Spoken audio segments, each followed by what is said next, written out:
You're watching Talking Points, a focus on the political scene in Lubbock and across the South Plains. Thanks for sticking with us. As some pro-life activists plan our local response to abortion bans, Democrats in D.C. argue that the best way to restore abortion rights nationally is no longer through the courts, but through the Congress. It's doubtful they have the votes to do that now, but the clock is ticking until they definitely won't. It will likely be House Republicans who will drive the conversation on abortion legislation come January. So Lubbock's Congressman Jody Arrington joined us this week to lay out their plans. You, in all likelihood, are planning to walk into a Republican-controlled House in January. So when that happens, what will be the federal pro-life priorities for your caucus? Well, first of all, we celebrate that life has been extolled and protected and preserved in the constitutional rendering of overturning Roe v. Wade by the Supreme Court and delegated to the states and the citizens of the states.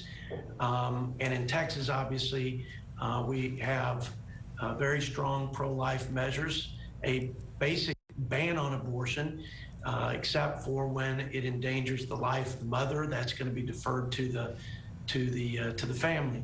Most of the things that I do in Washington, keeping the federal government out of the lives and business of our citizens in our states. And so the first order of business is to not make it harder because of some federal law or mandate that would make it harder to provide services that are going to be expanded, like adoption services, foster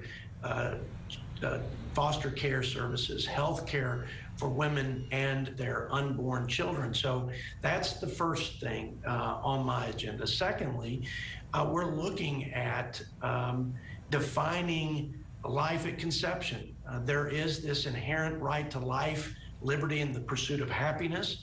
It's written into the Constitution in the 14th Amendment, but the courts have basically said they're not going to answer the question of when life begins. They think it's appropriate that the legislative body does that. States have already done that across the country, but the federal government has not.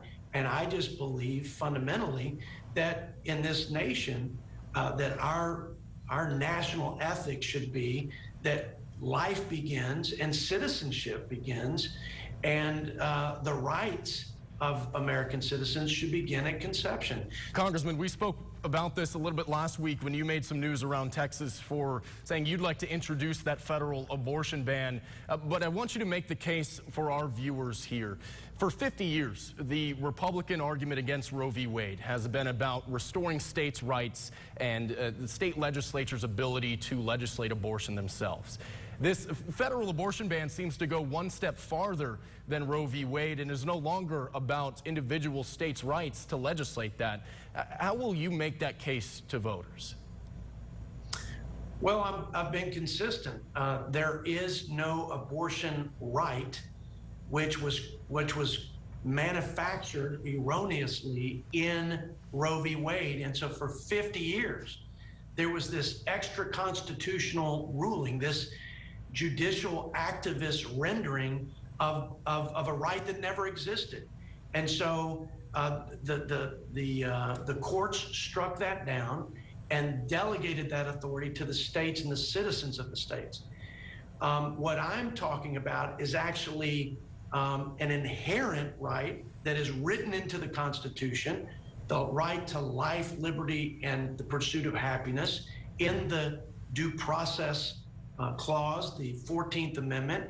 But the question still remains, what should we do with that? How do we define life? And can we actually have a national policy that restricts abortion or the termination of the life of a citizen, which would begin at conception? Those are questions that should be meted out in the legislatures, in Congress, in the branch that represents the will of the people. That's very different than having the judicial branch legislate and create policy that that should be deferred and delegated to Congress. So we're working through that. We want to make sure it's consistent with the Constitution, and but it is certainly consistent with America's traditional values. I'm also interested in hearing about the dialogue. Let's assume, for the sake of argument, that eventually your Republican caucus is able to legislate a federal abortion ban. What are the conversations around the implications that has for the need for more resources at the local and the federal level in terms of counseling, education, health care for all of the people who will inevitably become new mothers and children? Well, I think every state should be have the flexibility and discretion to create those programs and delivery systems that make the most sense for their citizens. I'm certainly not advocating for more entitlement programs. We can't even afford the ones we have today, the $30 trillion in debt and unfunded liabilities, and the question of solvency for the likes of Social Security and Medicare are important safety nets for our seniors. So when I say that we as a society and we as Texans need to think through the implications of the joyous outcome of this recent court case that overturned Roe v. Wade, we will have more children born that might have been terminated in the womb. And we need to make sure that the counseling services that we provide through pregnancy centers, for example, the healthcare services we provide at various health clinics, including federally qualified health clinics, that the process for adopting or having children go through the foster care system is as efficient and seamless as possible with all the right safeguards.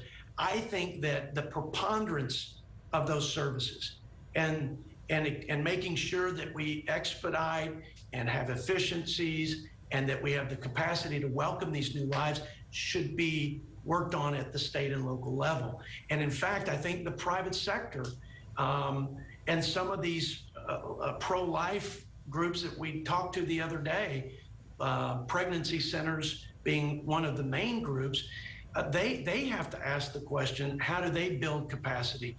And those are private dollars, and those are privately run. And so it's at all levels, but I think the preponderance of those decisions should be made at the state and local level.